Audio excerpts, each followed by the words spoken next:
Indian border security forces ने भावल नगर sector में international border से पाकिस्तानी रेंजर्स के एहलकार को अपनी हिरासत में ले लिया है। भारतीय मीडिया का दावा है रेंजर्स एहलकार को सरहद की खिलाफ वर्जी करके पाकिस्तानी हुदूद से अगवा किया गया है। बीएसएफ के जवानों ने भारत पाकिस्तान सीमा पर एक पाकिस्तानी रेंजर को गिरफ्तार किया है। हमला होगा 100% होगा, टेरिटरी ऑक्यूपाई करेंगे, 100% ऑक्यूपाई करेंगे। और ये जो आसिम मुनीर जो भीख मांग रहा है, कह रहा है कि जी छोड़ दे, आप आ जाए, ट्रंप आ जाए, पुतिन आ जाए। जो तैयारियां हैं उससे ये नजर आ रहा है कि ये छोटी मोटी कोई इस तरह की चीज नहीं होनी कि जी किसी जगह पर कुछ कर दिया, नहीं, ये जो है ये एक बड़ी कार्रवाई होने जा रही। भारत नाम का जो पाइथन है वो इस चिलगोजे को धीरे धीरे दबा रहा है।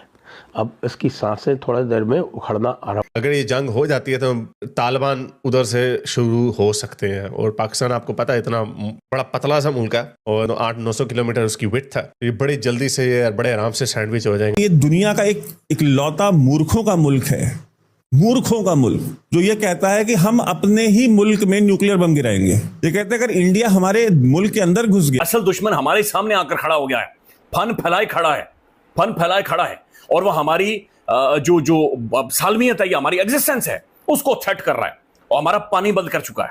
और 2-2.5 सालों से हम इस मुल्क के अंदर आपस में एक दूसरे के कपड़े फाड़ रहे हैं।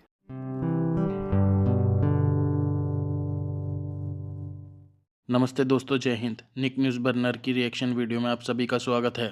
तो दोस्तों, आपने शुरुआत की वीडियो में देखा किस तरह से पाकिस्तान की क्लास लगाई जा रही है दोस्तों, उस पर स्ट्राइक की जा रही है। पहले वाटर स्ट्राइक हुआ, फिर उसके बाद चैनल पर स्ट्राइक किया गया, इनके चैनल बंद करे गए। और दोस्तों अब वर्ल्ड बैंक और IMF से इनका जो कर्जा मिलता है उस पर बैन लगा दिया गया है। दोस्तों इनकी कमर तोड़ दी है। और जो ट्रेड है पहले इनडायरेक्टली होता था दोस्तों, सऊदी अरब जाता था भारत से ट्रेड का इनका माल, और उसके बाद सऊदी अरब से पाकिस्तान जाता था। अब इनडायरेक्ट ट्रेड पर भी पूरी तरह से पाबंदी लगा दी है दोस्तों। अब सस्ता माल इन्हें मिलेगा नहीं, अब यूरोप और अमेरिका से मंगवाएगा महंगे माल। दोस्तों इनको मिलेगा नहीं, दवाइयाँ इनकी बंद कर दी है भारत से। दोस्तों ये लोग घुटने पे आ जाएंगे दोस्तों, इनकी हालत बुरी होने वाली है। अब भारत ने कोई रिश्ता नहीं रखना इनके साथ, भारत ने साफ मना कर दिया है, इनके साथ कोई दोस्ती नहीं। अब भारत इनको इनकी औकात दिखा कर रखेगा दोस्तों। वॉर तो आगे होगी नहीं होगी वो बाद में पता चलेगा, लेकिन इनकी जो कमर है वो बुरी तरह से तोड़ दी है दोस्तों। अब इनके जो पाकिस्तानियों का जो इलाज होता था वो भी भारत में अब नहीं होगा। इनके इतने बुरे हाल हो गए हैं दोस्तों, अब ये दोस्तों रो के मरेंगे खुद ही। दोस्तों अगर आपको हमारी वीडियो पसंद आई है तो लाइक कीजिएगा, कमेंट्स कीजिएगा, शेयर जरूर कीजिएगा। तो चलते हैं आगे की वीडियो की तरफ। धन्यवाद। Pakistani rangers detained by the BSF India after crossing border in Rajasthan. तो ये इंडिया टुडे रिपोर्ट कर रहा है। फिर ये जनाब मजीद खबरें जो आ रही हैं, Siyasat.pk ने भी इसके ऊपर बाकायदे से खबर बनाई है और लिखा है इंडियन बॉर्डर सिक्योरिटी फोर्सेज ने भावल नगर सेक्टर में इंटरनेशनल बॉर्डर से पाकिस्तानी रेंजर्स के एहलकार को अपनी हिरासत में ले लिया है। भारतीय मीडिया का दावा है रेंजर्स एहलकार को सरहद की खिलाफ वर्जी करके पाकिस्तानी हुदूद से अगवा किया गया है। सोशल मीडिया पर मुतज़ाद दावे हैं। इंडियन BSF का एक एहलकार भी 23 अप्रैल से पाकिस्तान की हिरासत में। तो ये इंडियन मीडिया इसको बड़ी फतह और पता नहीं हमने ये कर दिया वो कर दिया और बहुत सारी चीजें बनाकर बयान कर रहे हैं। बुनियादी तौर पर ये अभी तक चूंकि यहां से कंफर्म नहीं हुआ, लिहाजा इंडियन मीडिया पर आप रिलाई नहीं कर सकते। वो फ्रॉडी हैं, वो ठग हैं और सब 2 नंबरी के ऊपर चलते हैं। वो तो खैर ऑब्वियस हो गया, बहुत सारी चीजें वादे हो गई हैं। और दुनिया भर में इंडियन मीडिया का जो था ना एक कोई था, कम से कम एक चांस भी कुछ लोग उन्हें सुनते थे। अब इंडिया के अंदर लोग उन्हें नहीं सुनते। यानी इंडिया के यूट्यूब को आप जाकर देखें और इंडिया के मीडिया चैनल्स के यूट्यूब को जाकर देखें, जमीन आसमान का फर्क है, जमीन आसमान का। और इंडिया के अंदर जो भी इंडिपेंडेंट वॉइसेस हैं उन्हें अब प्राइम टेलीविजन पर वहां पर बुलाया नहीं जाता, क्योंकि वहां पर अर्नब गोस्वामी जैसे आप कह सकते हैं कि गधे वहां पर बैठे हुए, बिल्कुल खोता, नीला खोता, यानी नीला खोता है, ये वहां पर बैठकर प्रोग्राम करता है। तो ये जो पाकिस्तानी रेंजर्स का एहलकार इंडियन मीडिया क्लेम कर रहा है, ये जनाब कहा जा रहा है कि बॉर्डर क्रॉस कर रहा था, फिर कहा जा रहा है इधर से लेकर गए, लेकिन मुमकिन नहीं है, बॉर्डर के इस तरफ तो आ नहीं सकते। 48 से 72 घंटे का टोटल मामला है पूरा POJ का। 48 से 72 घंटे का मामला है पूरा POJ के।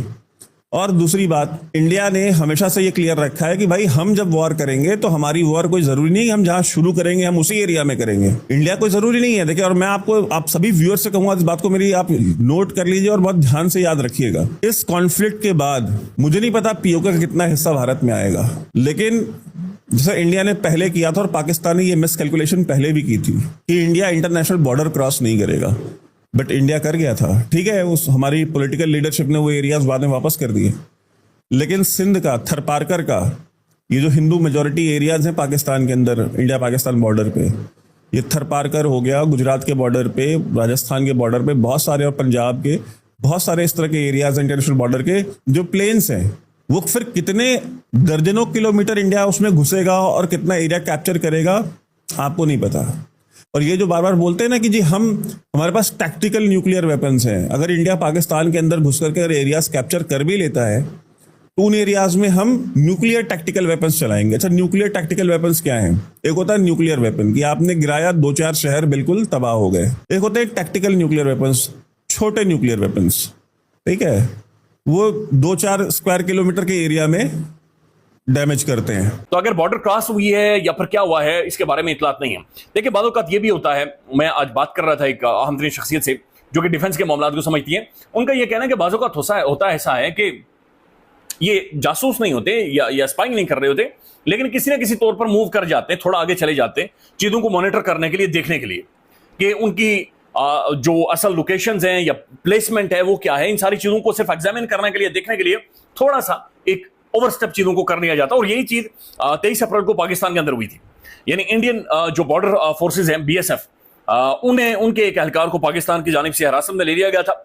पट्टी भी आपने देखी थी और अभी तक वो छूटा नहीं है। लिहाजा ये पॉसिबली एक एक्सचेंज हो जाएगा और बड़ा स्मूथली एक्सचेंज होगा। उधर से वो छोड़ देंगे, इधर से ये इन्हें छोड़ देंगे। तो ये इतना बड़ा इशू नहीं है जितना इंडियन मीडिया ने इसके ऊपर हाइप बनाई हुई है, या जितना इंडियन मीडिया इसके ऊपर रोला डालकर सारी चीजों को लेकर चल रहा है। नाज़रीन, इंडिया टुडे एक और मजीद खबरों को रिपोर्ट कर रहा है और उनका ये कहना है, एन इंडियन इनफोर्सेज, यानी वो कह रहे हैं कि इंडिया के अंदर बड़ी मेजर्स ली गई हैं, और मेजर्स ये ली गई हैं कि पहलगाम टेरर अटैक के ऊपर Pakistani based media outlets and the proxy social media accounts have launched a coordinated disinformation campaign targeting Indian armed forces officers in a failed attempt to discredit them. वो कह रहे हैं कि पाकिस्तानी मीडिया असल में सोशल मीडिया और पाकिस्तान का जो टेलीविजन है ये डिसइंफॉर्मेशन फैला रहा है, और पाकिस्तान के जो इंडिया की फौज है उन्हें डिस्क्रेडिट, उनका पेलोड बहुत कम होता है। अब आप सोचिए कि ये दुनिया का एक लौता मूर्खों का मुल्क है, मूर्खों का मुल्क जो ये कहता है कि हम अपने ही मुल्क में न्यूक्लियर बम गिराएंगे। इनकी स्टेटेड पॉलिसी ये है, ये थोड़ी कहते कि हम ये टैक्टिकल न्यूक्लियर वेपन्स इंडिया के अंदर चलाएंगे, ये कभी नहीं कहते। ये कहते अगर इंडिया हमारे मुल्क के अंदर घुस गया 20 किलोमीटर, 50 किलोमीटर, 100 किलोमीटर, तो उस एरिया में हम टैक्टिकल न्यूक्लियर वेपन चलाएंगे। आप सोचिए, दुनिया में कोई ऐसा दूसरा देश होगा जो ये कहता हो कि हम अपने ही मुल्क में अपनी ही आवाम के ऊपर न्यूक्लियर वेपन चलाएंगे? कोई नहीं है, सिर्फ पाकिस्तान, वाहिद मुल्क पाकिस्तान है। फिर ये क्या कहते हैं, आपने इनके एंकर्स को सुना होगा, ये बार बार आकर के ये वीलॉगर्स और इनके टीवी एंकर्स वगैरह ये कह रहे हैं कि जी अगर इंडिया ने जो है इंडस के ऊपर और इन नदियों के ऊपर जो अगर डैम बनाया तो हम तो क्लियर बता रहे हैं कि भाई हम तो बम मार के गिरा देंगे वो डैम्स। अरे मूर्खों, अगर वो तुम डैम गिराओगे, मतलब सोचिए कितने जाहिल के बच्चे हैं, कह रहे हैं कि हम डैम मारे गिरा देंगे, हम बम गिरा देंगे डैम के ऊपर। ए जाहिलों, अगर तुम उस डैम को गिराओगे, उसका जो पानी है वो कहाँ जाएगा? उससे जो बाढ़ आएगी वो बाढ़ कहाँ आएगी? नोएडा में, चंडीगढ़ में, गाजियाबाद में, बनारस में, मेरठ में, कहाँ आएगी बाढ़? मतलब सोचिए कितने जाहिल हैं ये। कहते हम बम मार के अपने मुल्क में बाढ़ ले आएंगे, कहते हम न्यूक्लियर वेपन अपने ही मुल्क में गिरा लेंगे। ऐसे जाहिल आपको कहीं दुनिया में मिलते हैं देखने को? दोस्तों, अगर आपको हमारी वीडियो पसंद आई है तो प्लीज़ लाइक ज़रूर करें और साथ में शेयर करना ना भूलें। और साथ ही दोस्तों, ऐसी ही लेटेस्ट वीडियो देखने के लिए हमारे चैनल को सब्सक्राइब करें, साथ ही बेल का आइकन जरूर दबाएं ताकि सबसे पहले आपको हमारी वीडियो की नोटिफिकेशन मिल सके। धन्यवाद।